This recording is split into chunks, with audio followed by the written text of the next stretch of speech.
Olá pessoal, sejam todos bem-vindos e bem-vindas a mais um capítulo do livro Caminho, Verdade e Vida, aqui no nosso estudo Pílulas do Caminho, Verdade e Vida, que é um livro, como todo mundo conhece, psicografado por Chico Xavier, palavras de Emmanuel acerca de lições do Evangelho, trazendo reflexões belíssimas sobre passagens de Jesus e sobre outras lições que estão contidas na Boa Nova. Para dar início à nossa reflexão de hoje, vamos nos recolher em prece, tranquilizar nossa mente e o nosso coração, para que possamos melhor absorver as palavras do instrutor espiritual. É assim que nós agradecemos, Mestre, essa oportunidade bendita de estarmos aqui reunidos virtualmente para refletir sobre as lições deixadas por Ti, que são verdadeiras gotas de amor a banhar nossos corações e nossas mentes, tranquilizando e harmonizando os nossos passos na caminhada evolutiva que nos cabe. Que nós estejamos realmente dispostos, Mestre amigo, a seguir seus exemplos e agradecer por todo o trabalho da espiritualidade amiga, que se esforça em nos trazer essas lições belíssimas para o nosso próprio aproveitamento, tanto individual quanto da coletividade, especialmente nesse momento de desafio para toda a humanidade. Que assim seja, graças a Deus. Nosso capítulo de hoje é o capítulo de número 7 do livro Caminho, Verdade e Vida, como já comentamos, psicografado por Chico Xavier, que nos traz as reflexões de Emmanuel. O capítulo 7 tem o título Tudo Novo. Nós faremos a leitura e a reflexão em seguida. Aqui o capítulo começa com um trecho escrito por Paulo, que faz parte da segunda epístola aos Coríntios, no capítulo 5, no versículo 17. A frase é a seguinte: assim é que, se alguém está em Cristo, nova criatura é. As coisas velhas já passaram, eis que tudo se fez novo. Mensagem de Paulo aos Coríntios, e sabemos que as cartas de Paulo levavam informações preciosas aos agrupamentos que se iniciavam no entendimento e prática das lições de Jesus. Vamos ver a reflexão que Emmanuel traz sobre esse tema.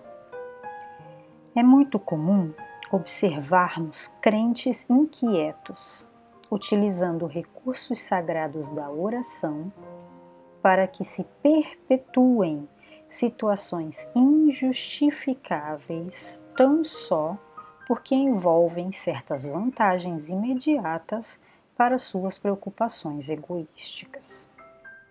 Semelhante atitude mental constitui resolução muito grave.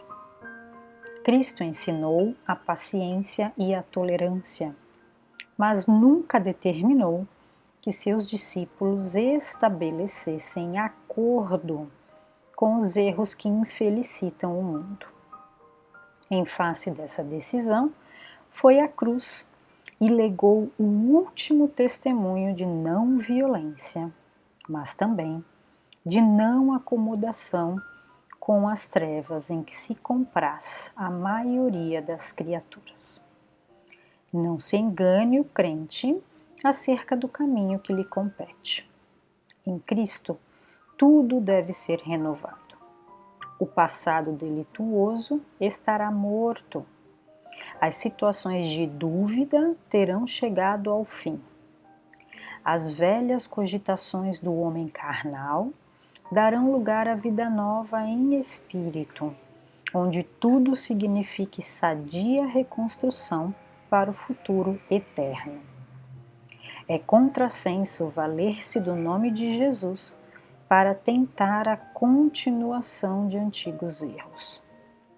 Quando notarmos a presença de um crente de boa palavra, mas sem o íntimo renovado, dirigindo-se ao mestre como um prisioneiro carregado de cadeias, estejamos certos de que esse irmão pode estar à porta do Cristo pela sinceridade das intenções.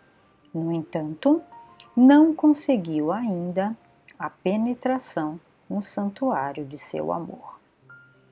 E assim Emmanuel termina a reflexão sobre este trecho de Paulo, que fala sobre a renovação em Cristo.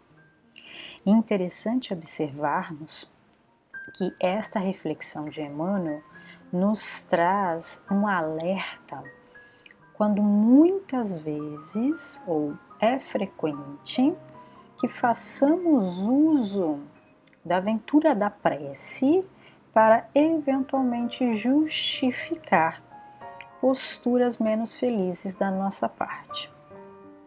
Como diz o texto, Cristo ensinou a paciência e a tolerância, mas nunca determinou que seus discípulos estabelecessem acordo com os erros que infelicitam o mundo.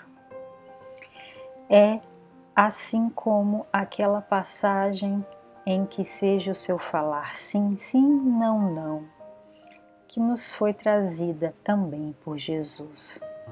Importante refletirmos que não é necessário nem adequado respondermos às situações menos felizes com violência ou irritação.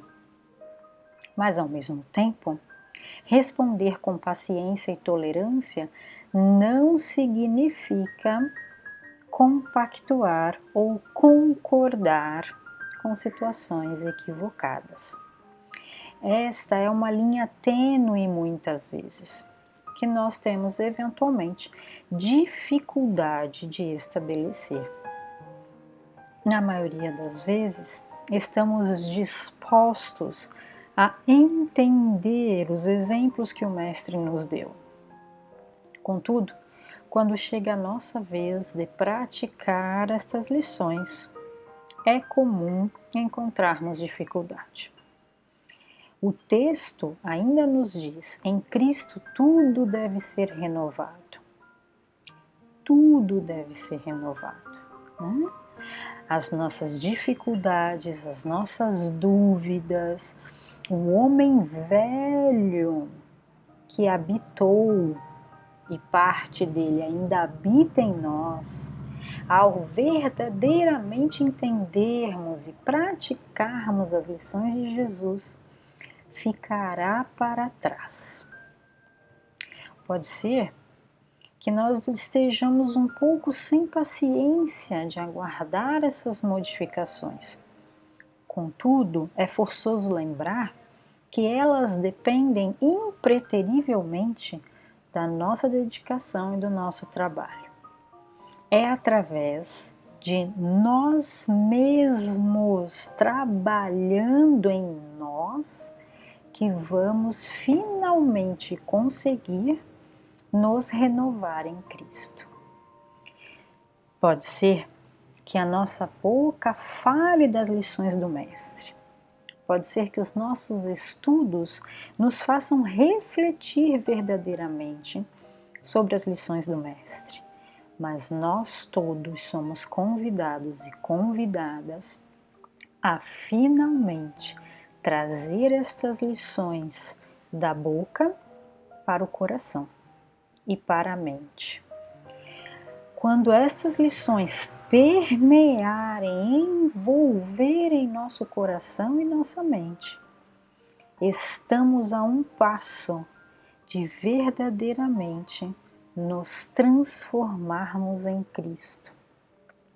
Por isso, todas as vezes que nós mesmos ou que pessoas à nossa volta estivermos ou estiverem suplicando ao Cristo o auxílio e ampliando as boas palavras, mas ausente de atos no bem, sejamos nós os exemplos, seja para nós mesmos ou para quem está à nossa volta, de que o Evangelho é ação viva, vibrando no amor de Deus.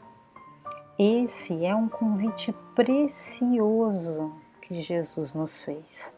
A todo momento exemplificou, além de ensinar, as lições benditas que a humanidade tinha condições de entender naquele momento evolutivo. Considerando que nós fazemos parte de todo esse processo da humanidade, que lembremos de verdadeiramente nos renovar, de estarmos dispostos a deixar nossos desafios para trás, num rumo firme, tranquilo e perseverante de caminhada no bem, apesar de todas as dificuldades que se apresentam, que nós possamos finalmente trazer a prática do amor para o nosso dia a dia, não só conosco, mas também com o nosso próximo, exercendo assim a lição belíssima que Jesus nos deixou quando disse: amar a Deus sobre todas as coisas e ao próximo como a ti mesmo. Que o nosso novo ser seja construído sobre aquelas dificuldades que nós trazemos, para que estejamos fortalecidos na nossa marcha evolutiva. É assim que do nosso esforço e do bem praticado por nós, conseguiremos a penetração no santuário do amor de Jesus, como nos diz Emmanuel ao final deste texto belíssimo, lição número 7, do Caminho, Verdade e Vida. Que estas bênçãos trazidas pelos orientadores espirituais possam fazer parte da nossa vida. E nós aqui terminamos o nosso estudo agradecendo a oportunidade de refletirmos sobre os exemplos do Mestre e que nós estejamos sempre atentos e atentas às oportunidades de aprimoramento, tanto intelectual quanto moral, no exercício diário da prática do bem, como nos ensinou Jesus. Tenhamos dias muito tranquilos, apesar dos desafios, e repletos de fé naquele que está no leme do nosso planeta desde tempos imemoriais e que representa para nós o próprio amor de Deus. Gratidão ao nosso Mestre Jesus, muita paz a todos, que assim seja, graças a Deus.